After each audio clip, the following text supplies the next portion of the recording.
As part of the partnership between the ASEAN Center for Energy and the World Coal Association, we are proud to launch our joint report titled Clean Coal Technology or CCT in ASEAN, Balancing Equity, Security and Sustainability. Guided by the United Nations Sustainable Development Goals, our strategic partnership aims to build a sustainable future for the use of coal and to strengthen ASEAN's regional coal market. Technology, innovation and collaboration between government, industry and other key stakeholders are critical to this outcome. The report recognized the ASEAN region's growth in population size and economic stature, which is expected to become the world's fourth largest single market by 2030. Therefore, the region will face growing energy demands, which will result in increasing pressures in its energy trilemma of energy security, energy equity, and environmental sustainability. In efforts to address the energy trilemma, the report recognises ASEAN's growing use of coal because of its relatively low cost and proven capacity to provide dispatchable baseload power. Moreover, the report provides a comprehensive analysis of the energy security and sustainable development opportunities that CCT promotes in the implementation of APEC Phase 2, 2021-2025, in facilitating the transition towards sustainable and lower emission development. Clean coal technology decouples pollution levels from economic activity and comprises three main methods. Pollution control technology, which can reduce local air pollutants by up to 99.9%. High efficiency, low emission coal generation, including supercritical and ultra-supercritical technology, which emit up to 33% less carbon than older supercritical technologies. And CCS, carbon capture and storage, which involves storing captured carbon dioxide deep into rock formation or for use in industrial applications. However, the wide-scale deployment of clean coal technology is being hampered by restrictive financing policies recently adopted by some banks. Our report finds that rather than reducing emissions, these policies may in fact lead to generators compromising on plant design and building more polluting technologies. Moreover, restrictive financing regimes can limit potential economic growth by up to 0.5%. On the other hand, ASEAN member states are entitled to assess which source of energy are most suitable to their own needs and their own resource availability.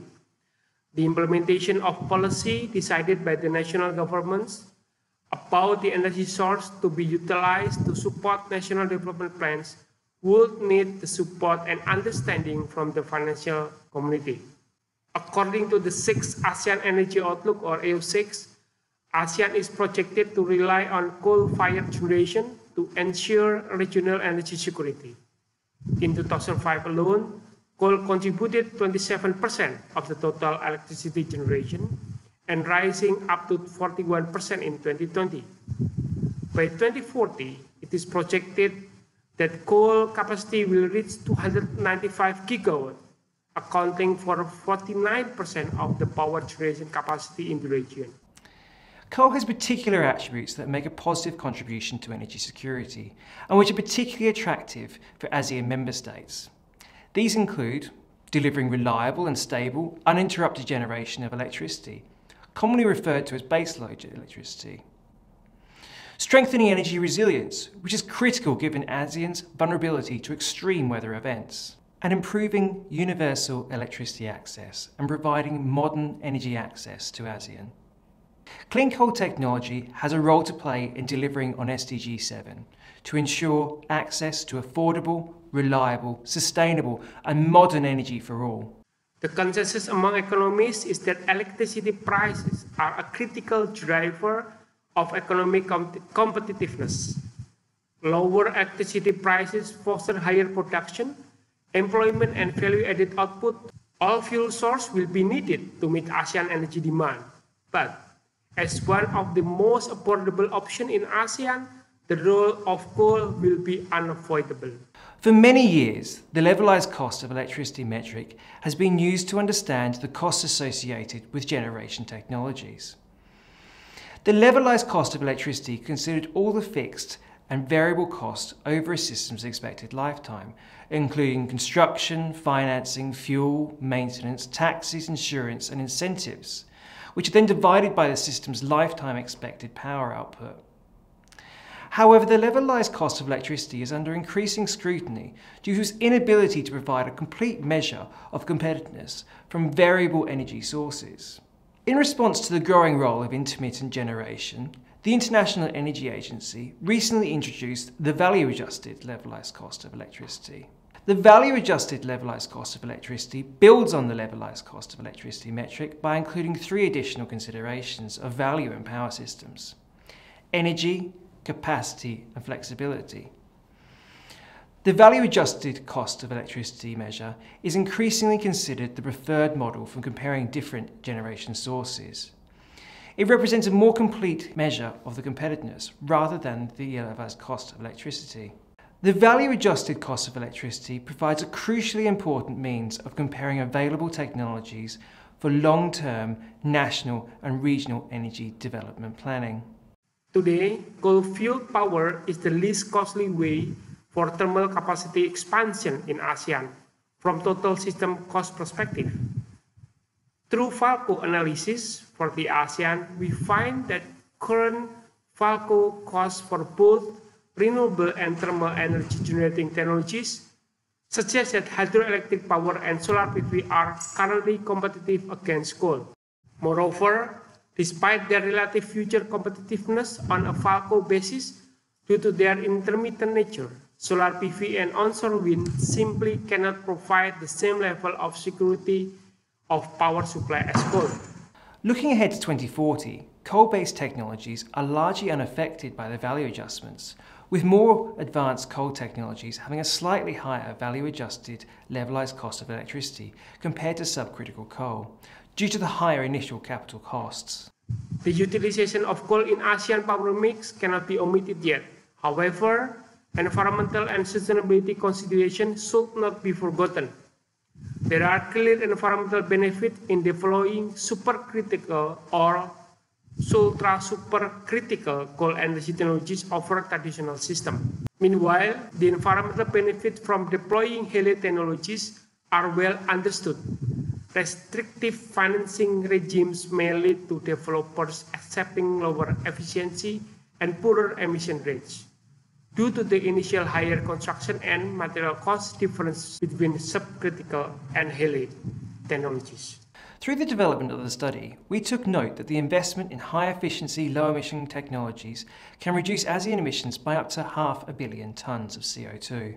Moving forward, our analysis indicates an additional investment of 6.2%, around $8.7 billion, will be required to incentivize all coal combustion capacity to be built using ultra-supercritical technology, which is projected to reduce carbon emission by 500 million tons cumulatively by 2040, or approximately 25 million tons of carbon dioxide per year. The baseline assumption of coal capacity expansion requires a capital investment of around $131.5 billion and will lead to 530.5 million ton carbon dioxide emission. The baseline assumption of coal capacity expansion requires a capital investment of $131.5 billion and will lead to 530.5 million ton carbon dioxide. The baseline assumption of coal capacity expansion requires a capital investment of $131.5 billion and will lead to 530.5 million ton carbon dioxide. While this represents a low-cost pathway when only the cost of generation is considered, the imperative to reduce emission requires consideration of further efficiency gains and alternative energy options. Upgrading the existing pipeline of less efficient coal power plant to use ultra-supercritical technology would reduce annual emission by 60 million ton carbon dioxide, from 531 million to 471 million ton carbon dioxide equivalent, and would require around $26 billion increase in investment and ensure the same level of security of supply.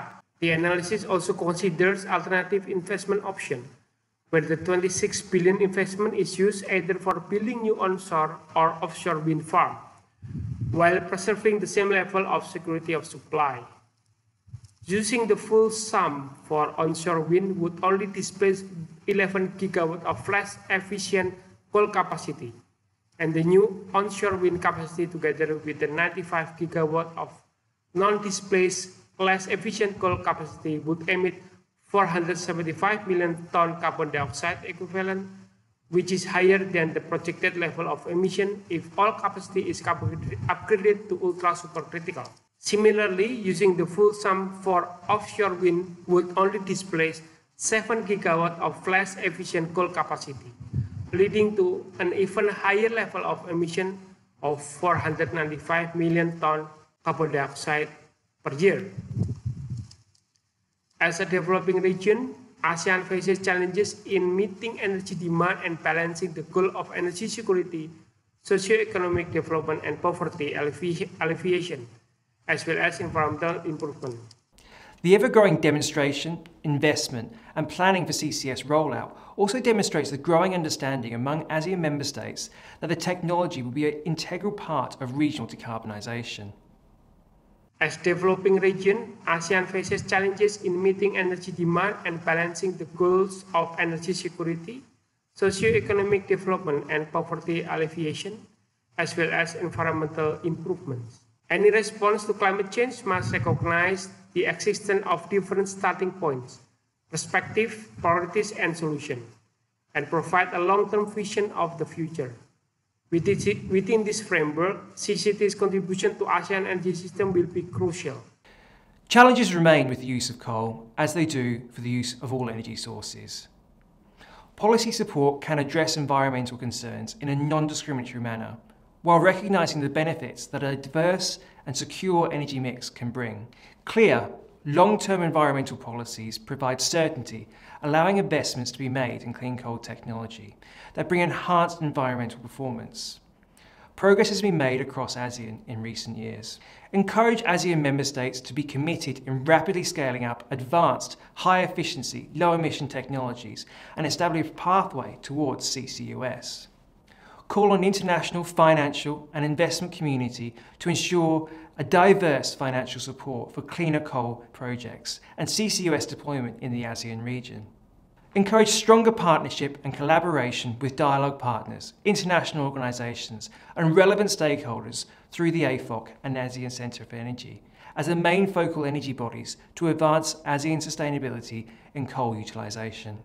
In the era of energy transition, policymakers in member states may consider expanding incentive regimes to encourage continued emission reduction, while international collaboration and strategic partnership are also essential.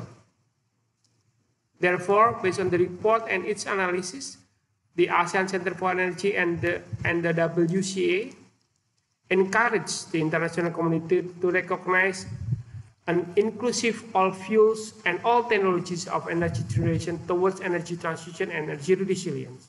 Encourage stronger partnership and collaboration with financial institutions, dialogue partners, international organizations, and/or any relevant stakeholders through ASEAN Forum on Coal, or AFOC, and ACE as the main focal energy bodies to advance ASEAN sustainability in coal utilization. Thank you.